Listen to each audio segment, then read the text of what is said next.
Today we're looking at 12 rare coins that sold in 2021 for some good money. So welcome back to Couch Collectibles. Hope you guys are having an awesome day as always. If you guys are new, feel free to check out all the other coin and collectible videos here on the channel. We're uploading videos every single day. Might miss a day here and there, but pretty much every single day. So as always, let's just hop into this one. Starting off first with an older coin. Now we're going to get way modern here. We're going to go up into the 2000s.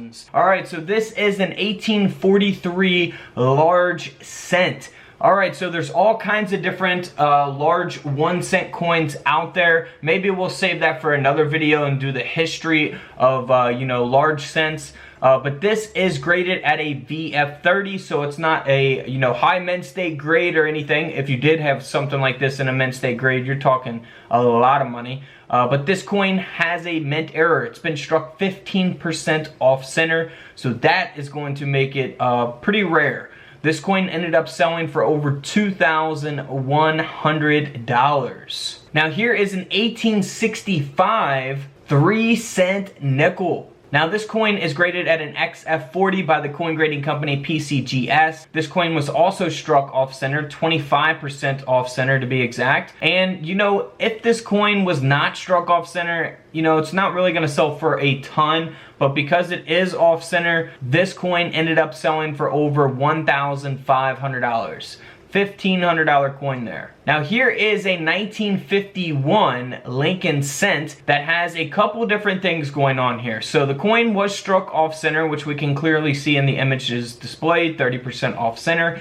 However, the D mint mark also has been repunched. So here's an example of what a repunched mint mark can look like on your 1951 D wheat pennies. This coin ended up selling for over $250 in this condition. Now here is a 1970 D mint mark Jefferson nickel that has a die break, also referred to as a cud. This is graded by PCGS at a mint state 63. You see that large cud there at the top of the coin.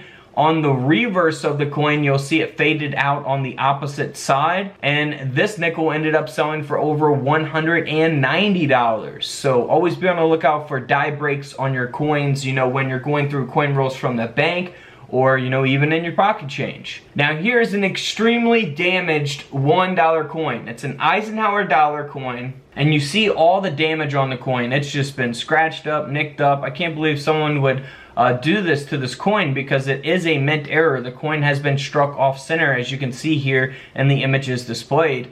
It is graded by PCGS, and this coin ended up selling for over $660 even in that condition. Had it not had all that damage, it could have sold for, maybe even over $1,000. Grade and condition, of course, are very, very important. Now here is a 1973 D mint mark. You see here on the reverse of the penny, looks very normal. This Lincoln cent has a late stage brockage. It is graded by PCGS at a mint state 62 red brown. And this penny ended up selling for over $1,000 at auction. Here is a 1974 S Lincoln cent that is graded at a mint state 62 red. And this coin has a misaligned outburst die. It's got that finned rim there, which we can see, of course, around the rim of the coin. This coin ended up selling for over $140. Not too bad. Now back to a cud or a die break. This is taking place on the 1975 D mint mark Lincoln cent. It is graded by PCGS at a mint state 63 red brown. This penny ended up selling for around $70 US. However, they didn't put on this coin slab that it also has a die clash. You can actually see as we zoom in here above the T and Y in Liberty, you can see the pillars from the reverse of the coin. That is a die clash. Pretty positive. Almost missed that there. So they got the die break listed, but not die clash. Interesting. Alright, so here is a 1981 Lincoln cent that's graded by PCGS at a mint state 63 red. It has an outburst brockage and a partial collar, which you will see that around the rim of the coin. You'll see that outburst brockage there on the obverse or the front of the Lincoln cent. This coin ended up selling for over $170. Can't beat that. But we're gonna get to a real expensive penny here in a minute. Here is a 1983 P mint mark Jefferson nickel that sold in 2021 for over $220 because it has been double struck with that second strike being 90% off center. All right, here we go. The 2001.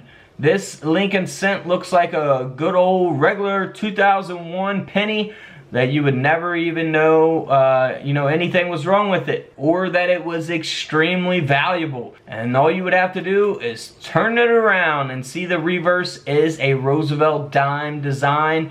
This is a muled coin here. This is amazing. We got a Lincoln cent muled with a Roosevelt dime reverse, graded by PCGS at a Mint State 66 red. This coin recently sold at auction this year in 2021 for $114,000.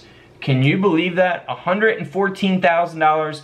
Let me know in the comments below what you would do with $114,000. That is my favorite coin, maybe that I've covered this year. Alright, so this is a no-dated Washington quarter that also has a cud or a die break. So we'll see that there at the bottom where the date is. Of course, it's covering up the date. That's why it's considered no date. It's only graded at an AU50, so it's definitely been circulated, as we can see here. You'll see on the reverse that it's faded out there on the opposite side of the die break.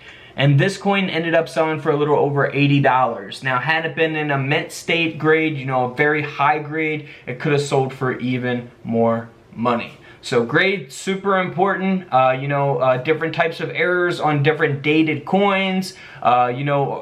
Prices are going to vary based on all of that. How many of these coins exist at a certain grade? How many die breaks are there on a market for a certain date? It all depends on the error, the coin in which the error takes place on, the mintage of the coin, the condition or the grade. All of those factors will come into play when valuing your coins. And of course, the demand at the time in which you sell the coin. Alright guys, don't forget to subscribe in the middle. Check out the videos to the left of me. And until tomorrow, I'll see you guys in the comment section below. This is Couch Collectibles, and this is where I disappear.